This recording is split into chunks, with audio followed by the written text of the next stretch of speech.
우리 인간이죠. 리더도 한 사람의 인간입니다. 자, 이번에는 우리 생각이 정말 정확한 걸까? 이런 생각들을 한번 해보도록 하겠습니다. 자, 정확하다라는 것은 7 더하기 4의 결과를 11이라고 얘기하는 것도 정확한 것이겠죠.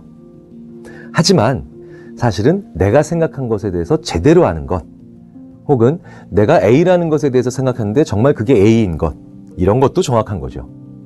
그런데 생각보다 인간은 자기가 어떤 생각을 하고 있는지에 대해서 정확히 잘 모릅니다. 그걸 너무나도 잘 보여주는 두 가지 현상을 통해서 내 생각의 정확도, 그리고 리더로서의 판단의 정확도를 높이는 방법을 한번 같이 생각을 해보도록 하겠습니다. 오늘 살펴볼 바로 현상 두 개는 거짓 의견과 자기 충족적 예언이라는 현상입니다. 우리 생각은 생각보다 부정확합니다. 그런데 이 정확함이라는 말의 뜻은 이미 말씀드렸다시피 두 가지가 있죠. 결과가 정확한 값을 가지는 겁니다. 하지만 더욱 중요한 건 내가 정말 그것에 대해서 제대로 생각하고 있었냐는 것입니다. 원인으로서의 타당성도 정확성의 한 축이 되는 거죠. 원인으로서의 타당성, 여기에 한번 초점을 맞춰보도록 하겠습니다. 심리학에서 굉장히 재밌는 현상이 있습니다. 이른바 슈도 오피니언, 우리말로 가짜 의견이라고 하는 그런 현상입니다. 굉장히 재밌는 연구 결과인데 한번 읽어보도록 하겠습니다. 당신은 중동 지역의 평화를 위해 아랍권 국가들이 이스라엘과의 직접 대화 창구를 활성화시켜야 한다는 의견에 동의하십니까? 라고 물어봅니다. 1번 동의한다, 2번 동의하지 않는다, 3번 모른다. 17%, 60%, 23%로 나오죠. 그런데 질문을 살짝 바꿉니다. 당신은 중동 지역의 평화를 위해 아랍권 국가들이 이스라엘과의 직접 대화 창구를 활성화시켜야 한다는 주장에 대해, 여기까지는 똑같죠. 하지만 그 다음이 살짝 바뀝니다. 의견이나 견해를 지니고 계십니까? 라고 물어봅니다. 그러면 동의한다, 동의하지 않는다에 비해서 못지않게 많이 나오는 게 나는 의견이 없다, 다시 말해서 견해를 지니고 있지 않다가 무려 45%나 나옵니다. 그런데 첫 번째 형태의 질문에서는 이 사람들이 모른다였겠죠. 모른다로 물어봤을 때는 23%만이 그 보기를 골랐지만 의견이나 견해를 지니고 있지 않다라는 보기에는 무려 45%나 사람들이 선택을 합니다. 그렇다면 22%포인트의 차이가 나는 거죠. 100명이 있었다면, 응답자가 총 100명이라면 무려 22명이나 차이가 나는 겁니다. 누군가는 거짓말했다는 거죠. 내가 의견이나 견해를 지니고 있지 않다라고 대답을 100명 중에 45명이 했는데 모른다에서는 23명만 나왔다면 그 차이인 22명은 모른다는 얘기는 하기 싫었다는 얘기인 겁니다. 그래서 다른 곳으로 갔다는 거죠. 동의 혹은 동의하지 않음으로. 이런 차이가 왜 일어날까요? 첫 번째와 두 번째 형태의 차이는 궁극적으로 뭘까요? 제대로 안 물어봤기 때문입니다. 젠틀리하게 에스카하지 않았다는 표현을 씁니다. 뭐냐면 예의 바르게 물어보지 않았기 때문입니다. 모른다라는 대답 하기 싫죠. 우리 일상생활에서도 상사든 아니면 부하 직원이든 이거 아세요? 라고 했는데 몰라 라고 대답하기 우리 별로 기꺼이 그렇게 대답 안 합니다. 모른다라고 얘기하면 굉장히 내가 능력이 부족한 거거든요. 그런데 훨씬 더 점잖게 물어봐 주는 거죠. 의견이나 견해가 있으세요? 난 없어. 이거는 훨씬 더 대답하기가 쉽습니다. 자, 이러니까 사람들은 자기가 무엇에 대해서 응답을 하고 있으면서도 사실은 의견이 없는데도 응답을 하는 경우가 굉장히 많습니다. 수많은 정치적인 이슈 아니면 경제적인 이슈에 대해서 굉장히 많은 사람들이 갑론을박하고 있는데요. 심리학자 한 사람으로서 갑자기 끼어들어서 그게 무엇에 대한 얘기인지는 아느냐라고 물어보면 굉장히 재밌게도 그게 뭔지 잘 모르는 분들이 굉장히 많다는 거죠. 그런데도 우리는 의견 있는 척하는 경우가 굉장히 많습니다. 내 생각의 정확도가 떨어지는 시점이죠. 하지만 이런 부정확함이라는 것이 인정하고 이용하기 시작하면 재밌는 결과들을, 오히려 긍정적인 결과들을 만들어내기도 합니다. 일명 자기충족적 예언이라는 현상입니다. 우리 속담에도 이런 말이 있죠.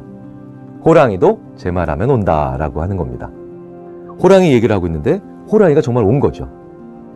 그런데 한 번쯤 생각을 해보면 쓴웃음을 짓는 대목이 아닐 수가 없습니다. 왜냐하면 호랑이에 대해서 자기 말을 했을 때 사실은 안 온 적이 훨씬 더 많거든요. 그런데도 우리는 호랑이에 대해서 얘기했을 때 호랑이가 정말 오게 되면 그것만 기억하면서 속담까지도 만들어냅니다. 자, 이걸 우리가 자기 충족적 예언이라고 합니다. 어떤 원인과 결과 사이가 실제로는 원인과 결과도 아닌데 뭐뭐 하면 뭐뭐 된다라는 생각을 한번 가지게 되면 그것에 맞는 일이 일어날 때만 그걸 기억에 담는 거죠. 호랑이 얘기를 했는데 호랑이가 안 올 때는 기억에 담지를 않는 겁니다. 그러니까 자기의 예언을 스스로 충족시키는 것만 기억에 담는 겁니다. 그런데 이 자기 충족적 예언을 긍정적인 방면으로 사용할 수도 얼마든지 있습니다. 일명 피그말리온 효과라고 하는 현상입니다. 1964년에 미국 샌프란시스코 지역에서 초등학교 교실에서 실제로 일어났었던 일입니다. 교사들한테 그 교사들이 맡고 있는 학급에 최우수에 해당하는 학생들이 상당수 있다고 거짓 정보를 주는 거죠. 사실은 그런데 실제로 그 선생님들이 맡고 계셨던 반에는 그냥 평범한 학생들, 크게 우수하지도 않고 크게 떨어지지도 않는 그런 보통 평범한 그런 학생들이 있었습니다. 그런데 8개월 후에 실제로 그 거짓 정보를 들은 선생님들의 반에 가봤더니 학업 성취도가 놀라울 정도로 높아져 있더라는 거죠. 두 가지가 양방향에서 일어납니다. 내 반에 우수한 학생들이 많구나 라고 하니까 교사는 학생들에게 너희들이 잘할 수 있을 거야 라고 격려를 하고 실제로 학생들이 잘하게 되면 이제 그걸 기억에 담고 또다시 잘하는구나, 이래서 이런 학생들이 있는 거구나 라고 생각을 하죠. 게다가 학생들은 칭찬을 받게 됩니다. 그러니까 그 기대에 부응하기 위해서 또 노력을 하게 되죠. 그러면 학생들과 선생님 사이에서 긍정적인 자기 충족적 예언, 한마디로 행복한 착각에 긍정적 효과가 일어나는 거죠. 자, 이 두 가지는 우리 모두에게 이런 메시지를 줍니다. 우리는 우리 생각의 정확도가 높지 않다는 거죠. 우리가 무엇에 대해서 생각하는지, 그리고 내가 정확히 어떤 내용에 대해서 말하고 있는지에 대해서 그것조차도 잘 모를 때가 많습니다. 하지만 교훈은 분명히 존재합니다. 첫째, 의견을 물어볼 때는 자존심을 건드리면 큰일 납니다. 정중하게 물어봐야 되죠. 덜 불편하게 자기가 모르다라고 하는 것을 밝힐 수 있게 배려해야 됩니다. 그렇게 하지 않으면 자기의 모른다라는 사실을 밝히지 않기 위해서 사람들은 전혀 의미가 없는 동의한다, 동의하지 않는다, 어느 한 곳으로 가야 됩니다. 하지만 사실은 이거는 의견이 아니죠. 이런 과정을 거쳐서 수렴된 안이라든가 계획이 얼마나 많은 조직들을 엉뚱한 방향으로 몰고 가는지는 이미 많은 분들께서 아시고 계실 겁니다. 두 번째는 구체적으로 물어보라는 겁니다. 여러 개의 단계나 대안을 줘야 된다는 거죠. yes, no, 동의 혹은 비동의, 이런 식으로 물어보면 사람들은 그 중간의 어느 위치에서 실제 자기 존재가 혹은 자기 의견이 있음에도 불구하고 둘 중에 하나를 강요받기 때문에 상당히 어려움을 느끼죠. 더 정확하고 더 섬세하게 물어봐야 됩니다. 그렇지 않으면 양자택일의 길목에서 사람들은 굉장히 임의적인 선택을 혹은 임의적인 안들을 얘기할 수도 있게 되죠. 정중하게 배려하고 구체적으로 물어봄으로 인해서 나의 의견을 제대로 얘기할 수 있고 상대방의 의견의 정확한 지점을 파악할 수가 있습니다. 그 지점과 위치를 잘 파악할 수 있게끔 만들어주는 것이 리더의 덕목이겠죠. 두 번째로, 호랑이도 제 말하면 온다라고 얘기를 했었습니다. 자기충족적 예언이죠. 이 자기충족적 예언은 마찬가지로 우리 생각의 부정확성이 굉장히 생각보다 높다라는 것을 알려줍니다. 하지만 이 자기충족적 예언도 여기서부터 우리가 얻은 교훈을 잘 사용하면 아주 중요한 긍정적 효과를 누릴 수가 있습니다. 폴로워들이 격려받은 만큼 한다라는 사실을 이제 우리가 받아들일 수 있거든요. 피그말리온 효과에 나온 그 교사가 실적에 대해서 칭찬했을까요? 결과에 대해서 칭찬했을까요? 아니었습니다. 그 과정에서 열심히 했던 것을 격려했었습니다. 그렇기 때문에 그 학생들이 놀라운 효과를 나타냈던 것들이죠.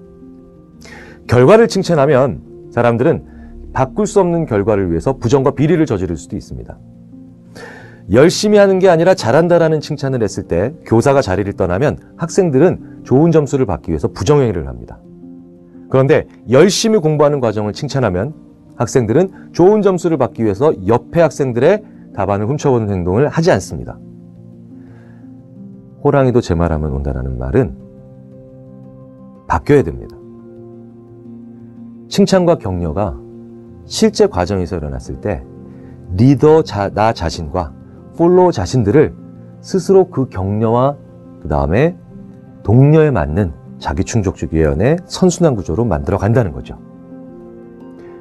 자존심을 건드리지 말고 격려하는 이런 부정확성을 이용한 두 가지 지혜가 필요하지 않을까 생각이 듭니다.